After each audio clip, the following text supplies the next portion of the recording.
एक प्रसंग, एक कथा सुना दें। इस कथा से आप लोग गुरु कृपा को समझिएगा। और दो चार बातें और होंगी इसमें, उन पर ध्यान मत देना।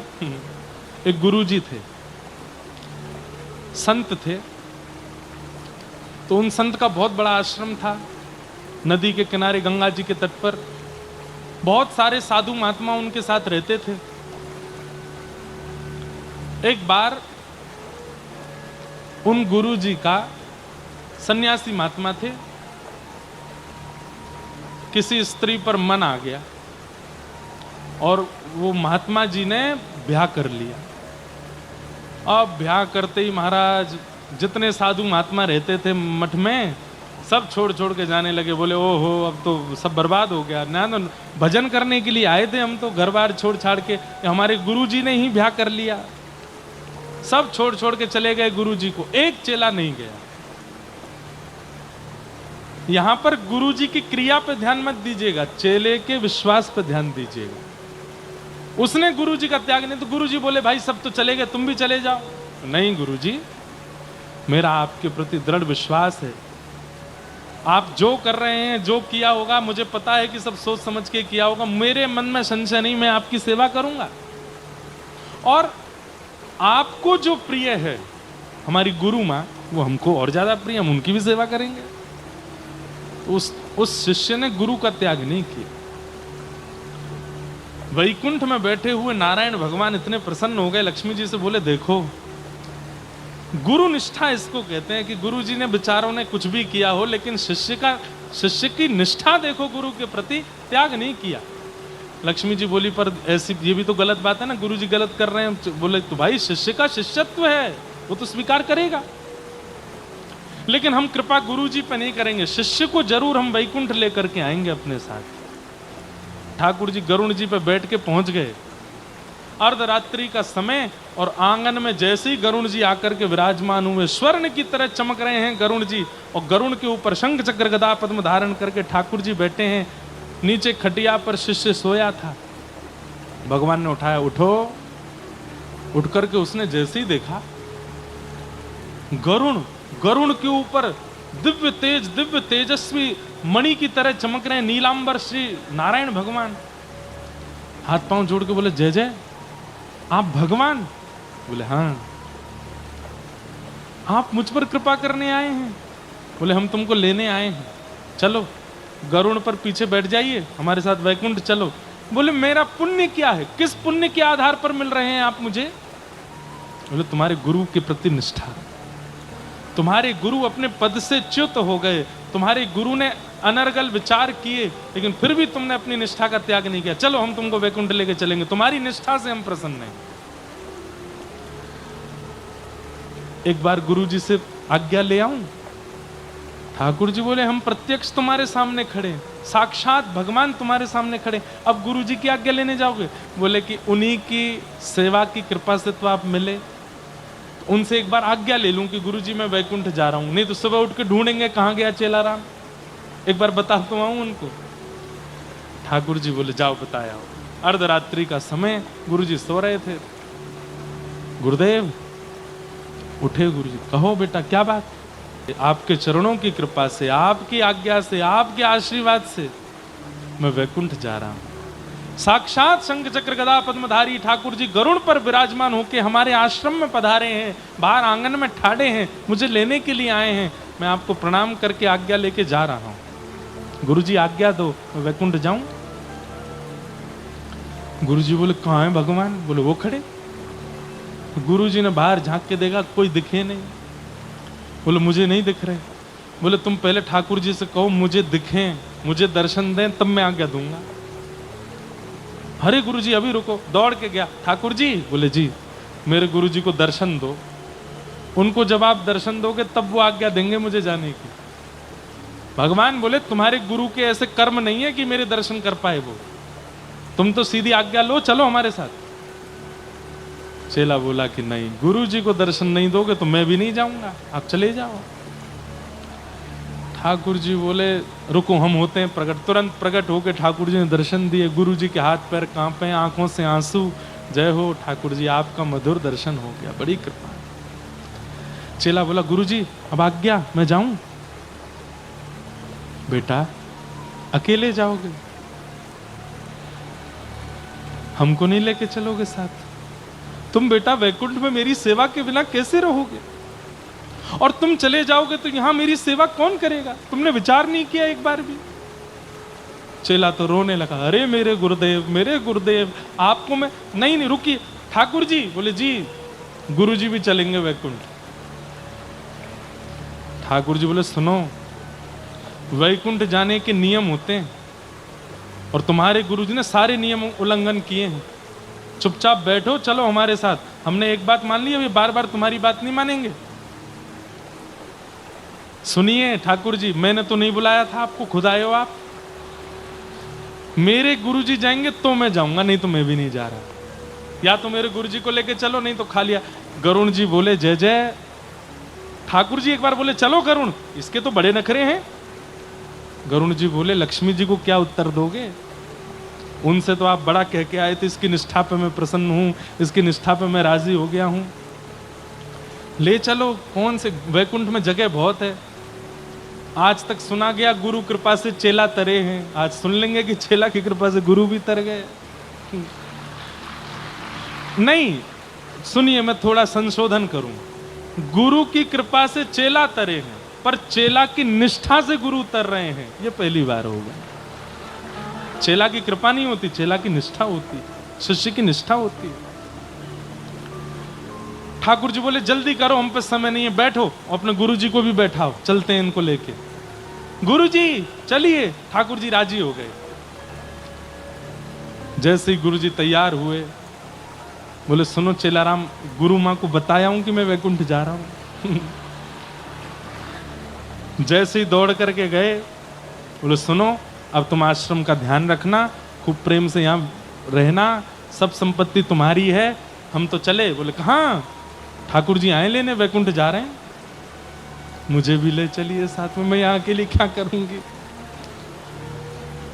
गुरु जी चेलाराम से बोले ए चेला, बोले हाँ गुरु माँ भी जाएंगे साथ में। अरे अरे फिर तो आनंद ही आ गए, दोनों गुरु माँ गुरु जी, उनकी वैकुंठ में भी सेवा करूंगा, अभी कहता हूँ। ठाकुर जी बोले हाँ थोड़ा सा आगे खिसको, जगह बनाओ पीछे।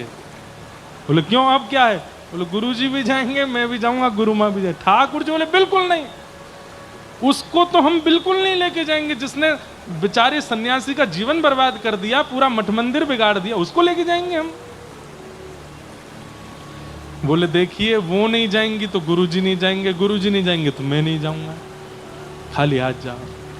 अंत तो गत्वा, चेला भी गए, गुरुजी भी गए और वो माता जी भी गई, तीनों को लेके ठाकुर जी वैकुंठ पहुंचे। लक्ष्मी जी ने जैसे ही देखा, बोले लेने तो आप एक को गए थे, बोले कि उसकी निष्ठा ऐसी है अपने गुरु के प्रति। क्या समझ, इस कथा से क्या समझ में आया?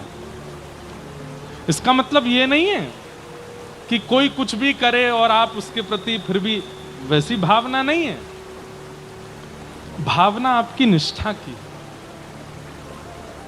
ठाकुर जी आपकी निष्ठा से रीझते हैं, और जिसके प्रति आपकी निष्ठा है, यदि वो कुछ गलत कर रहा है तो उसको न्याय देना, दंड देना, ये ठाकुर जी का काम है। ऐसा नहीं है कि वैकुंठ में जाके उन गुरु जी को दंड नहीं दिया होगा, ठाकुर जी ने निश्चित दंड दिया होगा कि अरे ये भोला भाला शिष्य बेचारा, इसकी निष्ठा से तुम प्राप्त कर लिए हमको, लेकिन तुमको तो दंड मिलेगा। दंड तो ठाकुर जी ने दिया ही होगा, लेकिन फिर भी शिष्य की निष्ठा में कितना बल होता है।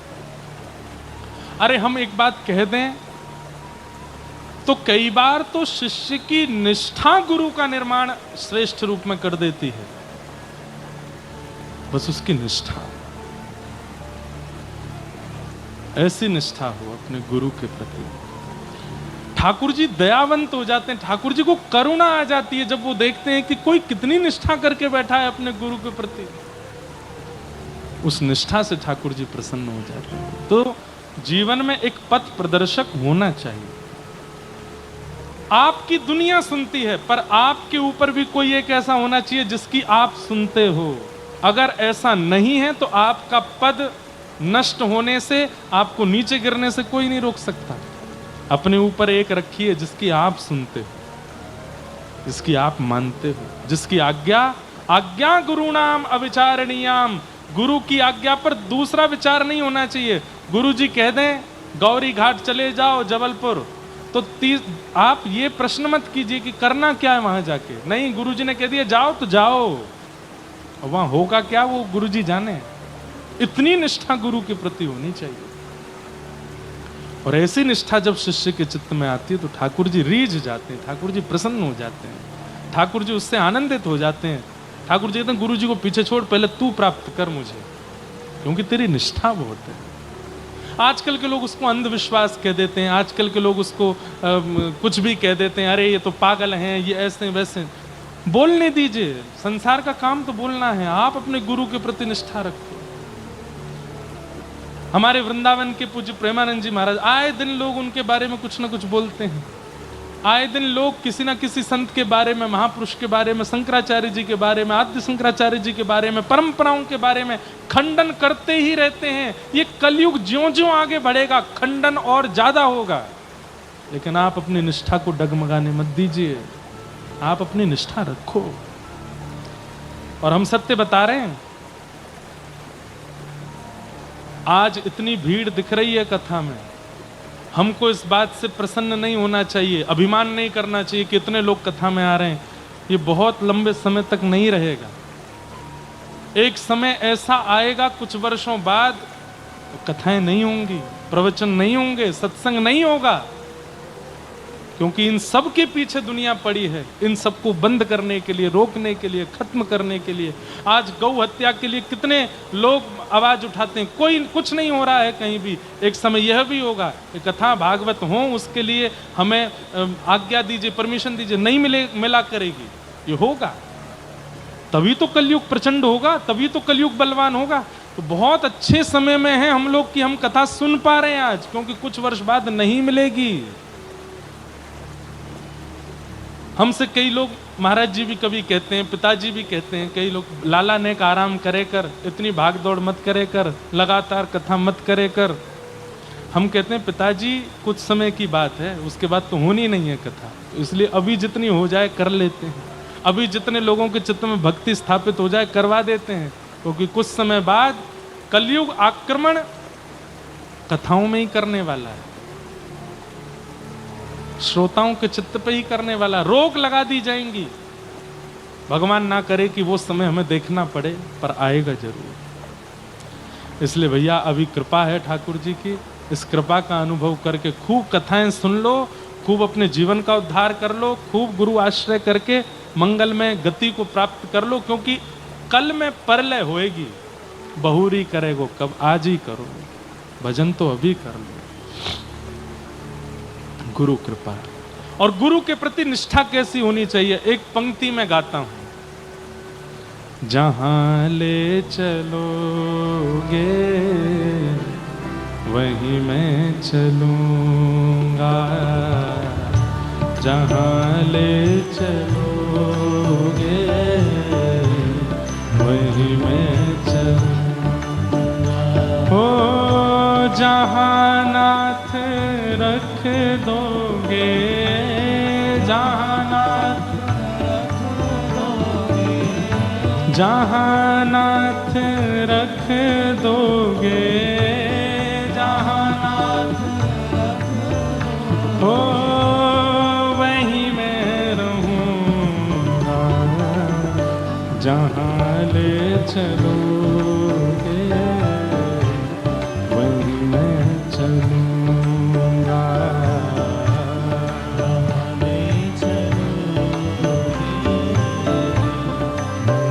एक पंक्ति और गाते हैं, मैं धन्य हो गया,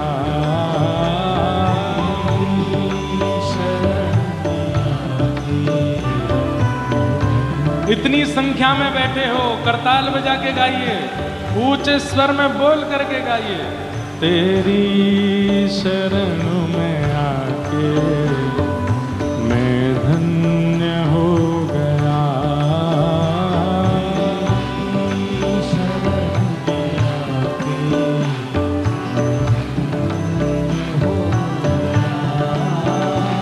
जन्मों की प्यास थी जो, जन्मों की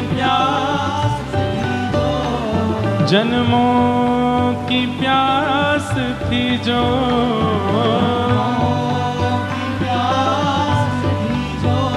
संपन्न हो गया तेरी शरण में आके, मैं धन्य हो गया।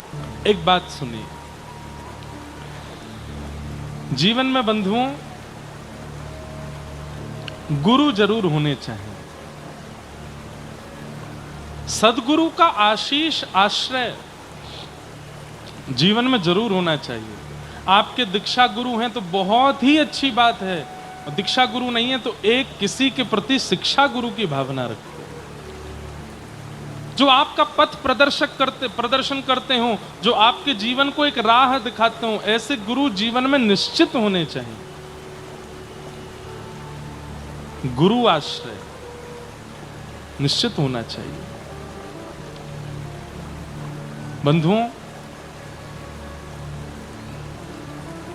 गुरु आश्रय किस प्रकार का प्रभाव जीवन में डालता है, अब ये बताने से आपको समझ नहीं आएगा, ये आश्रय में जाने से ही समझ में आएगा कि गुरु आश्रय कैसा होता है।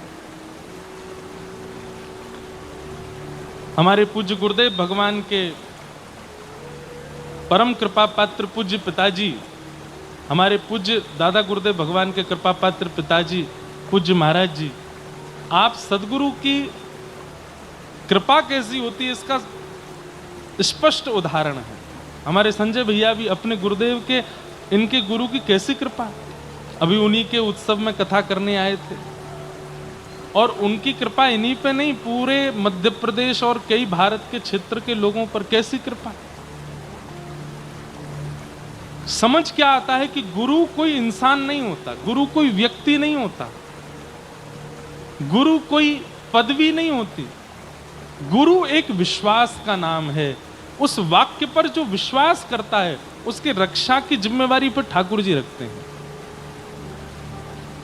इसलिए गुरु जीवन में अवश्य होना चाहिए।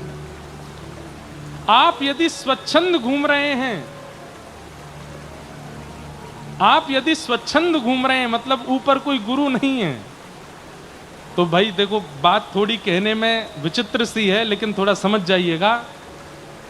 कई बार लावारिश ग्राम सिन्न घूमते हैं नगर में, नगर पालिका वाले जब देखते हैं बहुत ज्यादा हो गए तो पकड़ पकड़ के ले जाते हैं सबको, लेकिन जिनके गले में पट्टा बंधा होता है नगर पालिका वाले कहते हैं किसी का है इसको मत पकड़ो। संत श्री कबीरदास जी का एक दोहा जैसा है, मैं हूं कुत्ता राम का मोती मेरा नाम, गल विच डोरी प्रेम की जित खींचे उत जाऊं। गुरुदेव जब आपके मस्तक पर उर्दपुंड लगा देते हैं, हमारे श्री वैष्णव परंपरा में पंच संस्कार हो जाता है, शंख चक्र अर्पित कर देते हैं, गले में तुलसी माला धारण करा देते हैं, नाम प्रदान कर देते हैं, मंत्र प्रदान कर देते हैं, तो फिर यमराज के जो दूत घूमते रहते हैं पृथ्वी पर, वो लावारिशों को ही पकड़ पकड़ के लेके जाते हैं। जैसे ही दिखाई देता नहीं उर्दपुंड लगा रखा है, गुरुदेव का आशीर्वाद है, गुरु के बताए हुए पथ पर चल रहा है, मतलब किसी का है, इसको नरक नहीं ले जाना, इसका न्याय ठाकुर जी कर लेंगे, इसको जो करना है वो ठाकुर जी देख लेंगे। तो कम से कम जीवन में एक गुरु का होना आवश्यक है। और गुरु का होना मतलब ये नहीं कि केवल गुरु जी बना दिए, अब गुरु जी जाने गुरु जी का, उनकी वाणी पर विश्वास। सूरदास जी महाराज को नेत्रों से दिखाई नहीं देता, देख नहीं सकते वो दुनिया को, लेकिन महाप्रभु श्रीमन वल्लभाचार्य जी महाराज की ऐसी कृपा, जिस दिन से दीक्षा प्रदान की, ब्रह्म संबंध प्रदान किया सूरदास जी को, बिना नेत्रों के सब कुछ अनुभव करते थे। प्रसिद्ध कथा है कि मंदिर में सूरदास जी जाते थे और ठाकुर जी की जैसी पोशाक होती थी वैसा भाव गा के सुना देते थे। आज ठाकुर जी ने नीली पोशाक पहनी है, आज ठाकुर जी ने गले में सोने के हार पहने हैं, आज ठाकुर जी ने ऐसा मुकुट पहना है। पुजारी जी बोले ये सूरदास जी रोज ये कैसे बता देते हैं कि क्या पहना है ठाकुर जी ने। खूब सबको कह दिया, इनको कोई बता देता है, कोई बताना नहीं। सब प्रयास कर लिए, लेकिन फिर भी वो बता देते आज ठाकुर जी ने क्या पहना है। एक दिन पुजारी जी बोले, आज मैं वस्त्र ही नहीं पहनाऊंगा ठाकुर जी को। ये रोज आके गा देते हैं नीला वस्त्र पहना है, आज श्वेतांबर है, आज पीतांबर है। आज ठाकुर जी को वस्त्र ही नहीं पहनाएंगे, लंगोटी में ठाकुर जी को खड़ा करेंगे, देखते हैं आज क्या बोलेंगे। सूरदास जी आए, जैसे ही कपाट खुले, पुजारी जी बोले, आज कैसे लग रहे हैं ठाकुर जी? सूरदास जी तुरंत गाने लगे, आज हरि देखे नंगम नंगा, मोतिन माल गले उर साजे, छवि के उठत तरंगा, आज हरि देखे नंगम नंगा। महाराज जितने दर्शनार्थी सबने प्रणाम किया और पूछने लगे, सूरदास जी ठाकुर जी का वहां अनुभव नहीं कर पाते, आप बिना नेत्रों के कैसे देखते हो? तब सूरदास जी ने कहा, भरोसो, मेरे पास भरोसा है। किस बात का? मेरे गुरुदेव के चरणारविंद, दृढ़ इन चरणन केरो, श्री वल्लभ नख चंद्र छटा बिन, सब जग माही अधेरो, भरोसो दृढ़ इन चरणन केरो। और सूरदास जी एक बात कहते हैं, बहुत ध्यान से सुनिएगा, कि कलयुग में यज्ञ से, तप से, जप से, साधन से भगवत प्राप्ति होगी, इस बात का कंफर्मेशन नहीं है। सतयुग में हो जाएगी, त्रेता में हो जाएगी, द्वापर में हो जाएगी, पर कलयुग में जितना कठोर तप करोगे ठाकुर जी मिलेंगे, कोई गारंटी नहीं है। तो बोले कलयुग में भगवत प्राप्ति का साधन क्या है?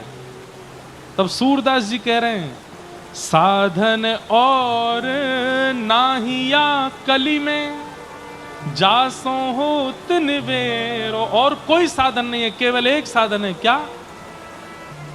भरोसो दृढ़ इन, अपने गुरु के प्रति भरोसा कर लीजिए, अपने गुरु के प्रति ऐसा अटूट विश्वास कर लीजिए कि बस यही है सब कुछ मेरे। उसके बाद ठाकुर जी कह रहे हैं कि इस कलिकाल में कुछ मत करो, गुरु के प्रति भरोसा रखो।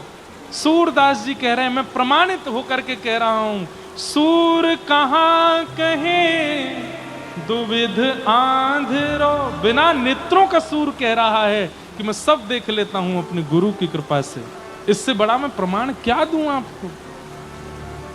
इसलिए भैया, प्रभाव देख करके नहीं, स्वभाव देख करके गुरु बनाइए, लेकिन गुरु बनाइए जरूर। आजकल प्रभाव बहुत होने लगा, हमारा भी हो रहा है, हमको बहुत डर लगता है इससे, लेकिन हम सत्य बता रहे हैं। प्रभाव देख करके गुरु नहीं बनाइएगा। देख लिया चकाचौंध है महाराज गुरु जी की, धुआंधार भीड़ चलती है आगे पीछे, ना। गुरु वो जो स्वभाव से सामान्य हो, गुरु वो जो स्वभाव से सरल है।